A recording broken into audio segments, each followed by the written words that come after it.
Once upon a time, the infamous rover Reynardo plundered the floating isles.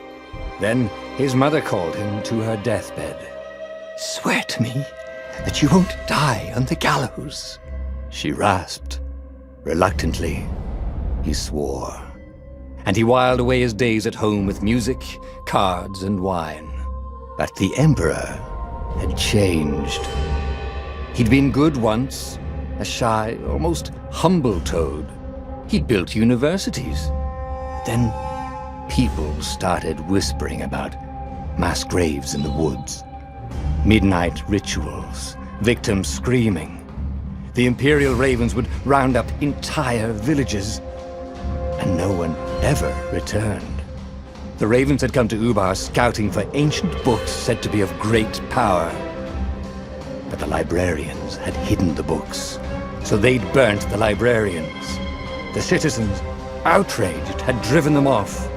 The Ravens had come back with dropships. The kid had fled with one of those books. He was brave and dumb and wanted to join the rebellion.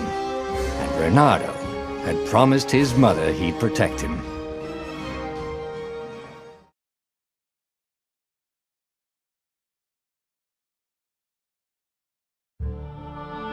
The kid was looking down, watching his city burn. "Sorry, kid," Reynardo told the kid. "Look, if we give them the book, they'll leave you alone." "My mother died for this book!" "I promised her I'd protect you." "Oh, damn it." The kid had run off. With the book, of course. So Reynardo had to run after him.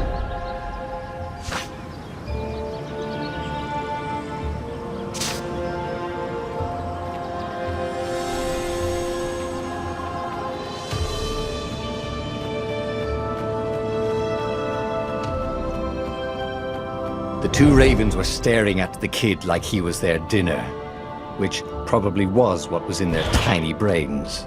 "Hey," Reynardo said. They cocked their heads at him. "Pick on someone as ugly as you." Wait, that didn't come out right. "For the Emperor!" The Ravens cawed and rushed at him.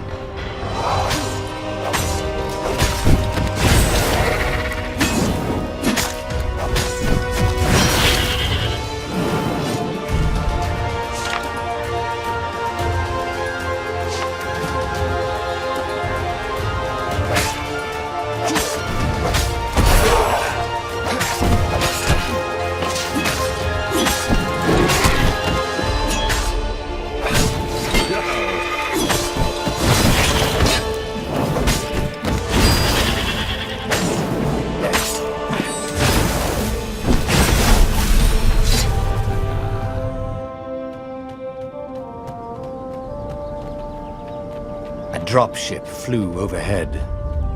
He hoped they hadn't noticed him. The kid.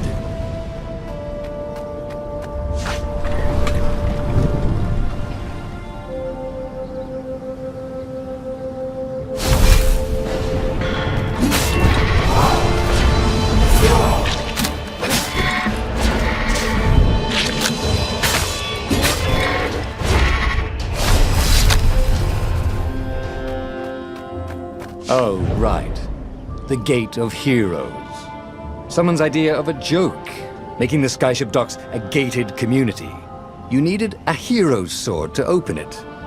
And the kid was on the other side of the gate. "Who let you through?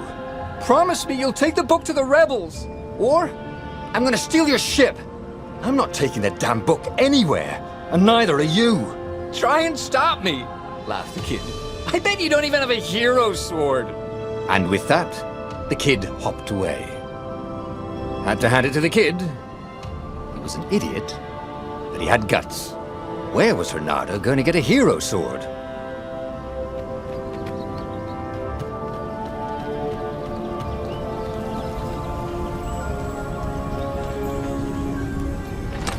Ore and wind essence? That sounds about right. I'll need a workshop, though.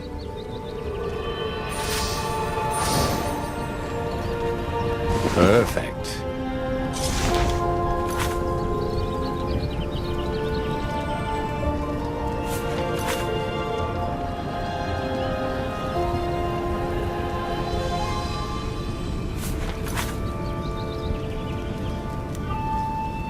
Hero Sword. QED.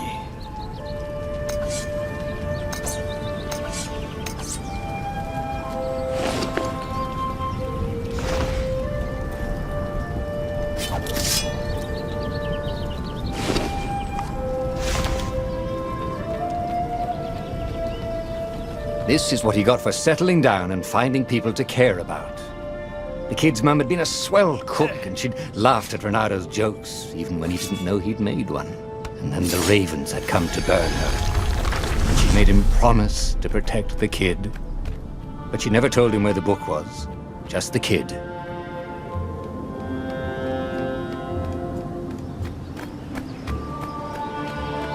He came up to a ledge. It was too far to jump. There'd been a bridge here before, hadn't there? And there was Peter, giggling at him. "How'd you get across?" he asked the kid. "Where'd you find a hook?"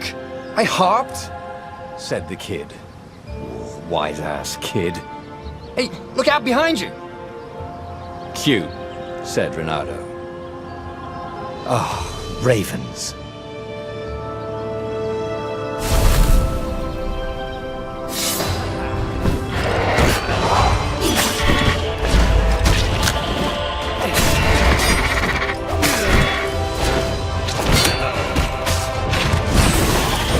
It was time to talk some sense into the kid. He was to hook his way across the ledge and chase the kid down.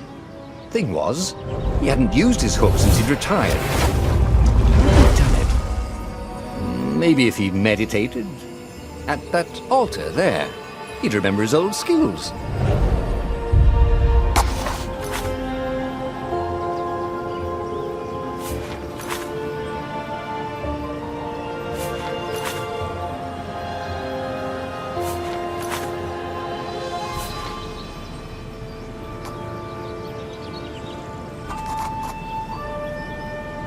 It was starting to come back to him. Something you never completely forgot, like how to freeze time when attacking. The more he fought, the more he'd probably remember.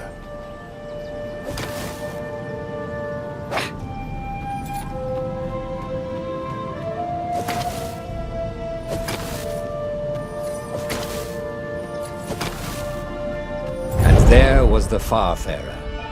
She was the fastest ship he'd ever known. She could do the Kestra run in 12 furlongs. Oh, so the salesman had told him. And something told him the kid was about to walk into an ambush. "Stop!" he shouted. "I'm not giving you the book!" shouted the kid, and took off. "No! Peter!" But the kid ran for it, and a goggler nailed him with its ivy.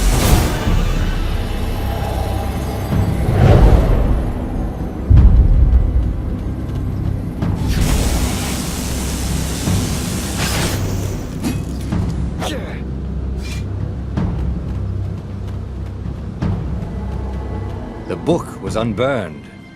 Next to it were the buckles from the kid's shoes, and a kid-sized pile of ashes. Damn it, why hadn't he lied and told the kid he'd take the book to the rebels? The kid would be alive now. Really pissed off and betrayed, but alive. Oh, damn it. Renato picked up the book. He couldn't let the Empire have it now. He was going to have to get it out of there. He'd be a wanted man. Probably have to join the rebellion just to have a place to dock. Well, he'd hated home life anyway.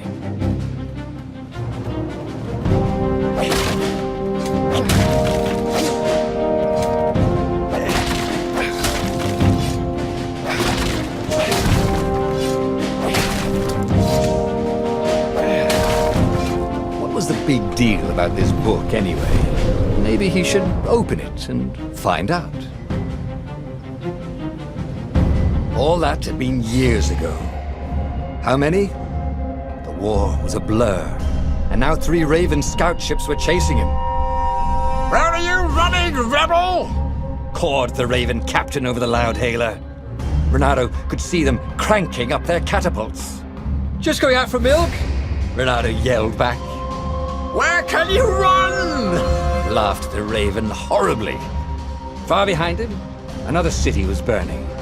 the dark cloud above its island was thousands of Imperial ships. The fleet was doing a thorough job. Take us to the rebel base! I will spare your life! It cawed. The entire jury-rigged rebel fleet was only a few islands to the east. Beyond that were only the pillars of heaven, a sea of endless blood-colored tornadoes. The rebellion was out of time, unless Reynardo could bring a game-changer. Maybe he could. Reynardo had found out where he could find the pieces of the Sky Ripper, the legendary weapon that had exiled the lost gods. Surely a legendary weapon could win the final battle. On the other hand, his old friend Lapino had sent Reynardo a desperate message saying he had a brilliant scheme to save the rebellion. If Reynardo could only rescue him. Reynardo dived the Farfarer towards the abyss. As he felt the heat of the jet stream, the Raven ships peeled off, not stable enough to follow him down there. Now it was time to choose. Lapino or the Sky Ripper?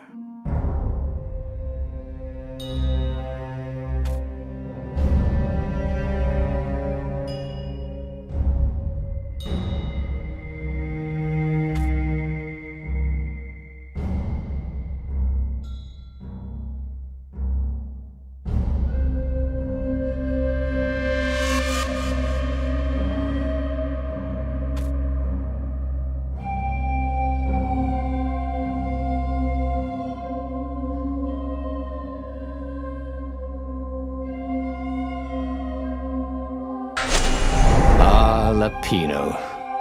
Apparently, the Mad Rabbit had sold a Pegasus that he did not exactly own.